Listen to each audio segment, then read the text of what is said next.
बिस्मिल्लाहिर्रहमानिर्रहीम। आज एक किस्सा ले लेते हैं और किस्सा बहुत ही इंटरेस्टिंग है। हज़रत मालिक बिन दिनार रहमतुल्लाह अलैह का जो किस्सा, उनकी तौबा का किस्सा हमने सुना कि उनके बाद तो फिर वो अहलुल्लाह बन गए और फिर उन्होंने वहाँ बहुत मेहनत की, बहुत तबलीग की और फिर इंडिया में आए, केरला में आए, है ना। और केरला में भी उन्होंने बहुत मेहनत की और उनके हाथ के नीचे वहाँ के राजा भी मुसलमान हुए, है ना। और मालिक बिन दिनार रहमतुल्लाह अलैह की कब्र भी वहाँ केरला में ही दफन हुए हैं, इतिहासकार ऐसा कहते हैं। उनका वाक़या है वहाँ जब वो इराक में थे उस वक्त का एक वाक़या है। हजरत मालिक बिन दिनार रहमतुल्लाह अलैह एक मरतबा बसरा की गलियों में जा रहे थे। रास्ते में एक बांदी ऐसे जा व जलाल हशम खुद्दम के साथ जा रही थी जैसा कि बादशाहों की बांदियाँ होती है। बांदी એટલે नौकरानी। उस ज़माने में नौकरानी या खरीदी जाती थी, खरीदो फरोख होता था नौकरानियों का, नौकरों का। ऐसे तरह ये खरीदी हुई नौकरानी, उसको बांदी कहते हैं। हजरत मालिक रहमतुल्लाह अलैह ने उसको देखा तो आवाज़ देकर फरमाया कि ए बांदी, तुझे तेरा मालिक फरोख्त करता है या नहीं।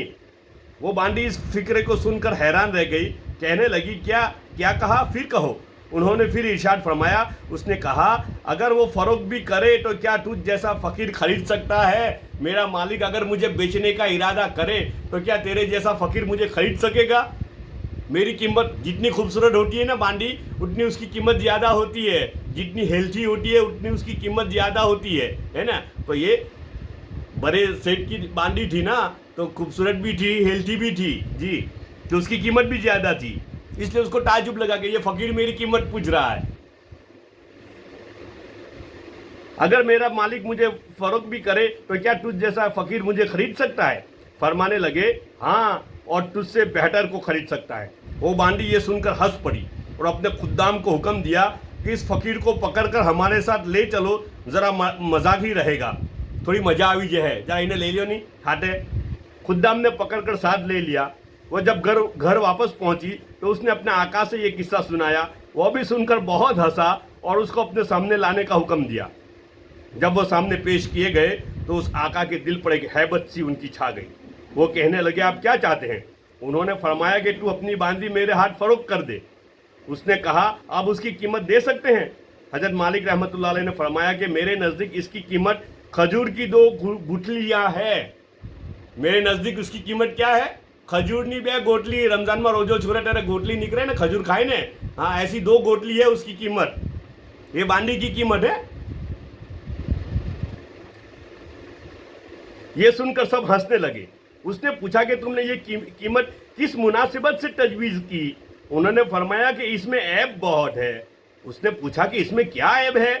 फरमाने लगे अगर इत्र न लगाए तो बदन में से बू आने लगे, अगर दांत साफ न करे तो मुंह में से सराहन आने लगे, अगर बालों में तेल कंघी न करे तो वो परेशान हाल हो जाए, जुए उनमें पड़ती है और सर में से बू आने लगे, ज़रा उम्र ज़्यादा हो जाएगी तो बूढ़ी हो जाएगी, मुंह लगाने के भी काबिल न रहेगी, हैज़ इसको आता है, पेशाब पाखाना ये करती है, हर किस्म की गंदगियाँ, थूक, सींग, राख व चूहे इसमें से निकलते रहते हैं, गम रंज मुसीबतें इसको पेश आती रहती है।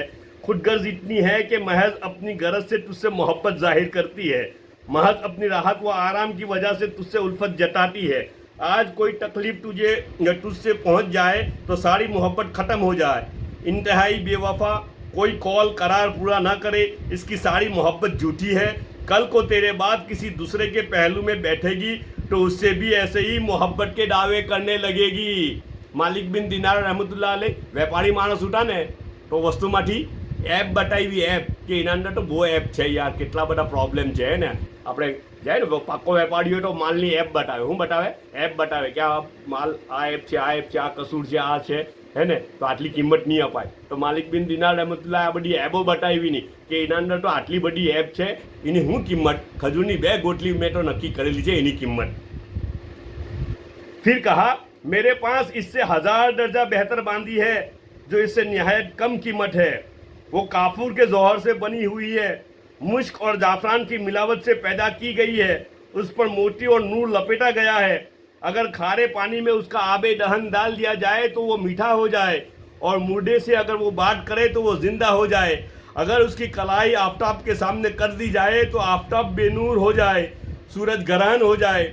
अगर वो अंधेरे में आ जाए तो सारा घर रोशन हो जाए, चमक जाए। अगर वो दुनिया में अपनी ज़ैब व जीनत के साथ आ जाए तो सारा जहां मुअत्तर हो जाए, चमक जाए। उस बांदी ने मुश्क व जाफरान के बागों में परवरिश पाई है।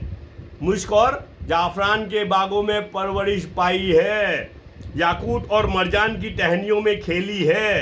हर तरह की नेमतों के खैमों में उसका महल सराय हैं। तस्नीम जो जन्नत की नहरों में से एक नहर है, उसका पानी पीती है।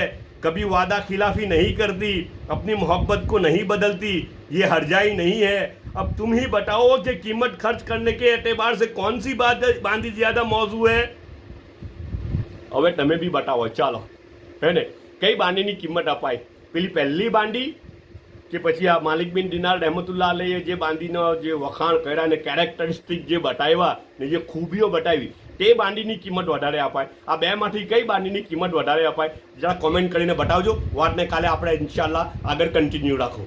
સુબહાનલ્લાહ વ બિહમદી, સુબહાનક અલ્લાહુમ્મા વ બિહમદિકા.